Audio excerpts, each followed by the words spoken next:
அண்ணே அண்ணே நல்ல நல்ல பழம்லாம் வந்து இறங்கி இருக்கு, எடுத்துக்க. நல்ல நல்ல பழமா வந்திருக்குதான். நல்ல பழமா இருக்கா? நல்லா இருக்கு, எடுத்துக்கணே. நல்ல பழம் தானா? ஊசி எதுவும் போடலையே? உனக்கு யார் சொன்னாவா? செல்லுல எல்லாம் பாக்குறது இல்லையா? அதுல ஏதோ ஊசி ஏத்துறான் கலர் சாயம். என்னண்ணே பேசுற நீ?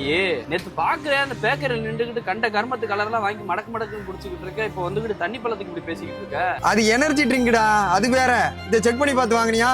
என்ன செக் பண்ணணும்? என்ன செக் பண்ணணுமா? ஏண்டா இதுல என்னமோ வெள்ளை துணியை வச்சு தொடச்சு பார்த்தா ரெட் கலர்ல சாயம் விட்டுதாமே. ஏனே கடவுள் கொடுத்த மூலையில கொஞ்சமாவது யோசிக்கணும்லனே. இந்த சிவப்பு கலர் தண்ணி பழத்தை வெள்ளை துணியை வச்சு தேய்ச்சா சிவப்பு கலர் தானே விட்டுது, அந்த மஞ்சள் கலர் ஆகட்டும். எவனோ ஒருத்தர் எங்கேயோ ஊசி போட்டிருக்கலாம், அதை 19 அள்ளி நீங்க சோசியல் மீடியால போட்டிய.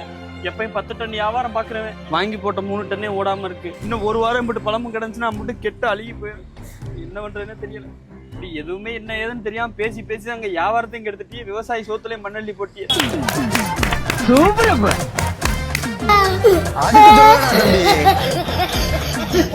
Health முக்கியம்ல, health. கண்ட கலையில வாங்கி திங்க முடியுமா? சரி வரவா கணேசா. ஓய்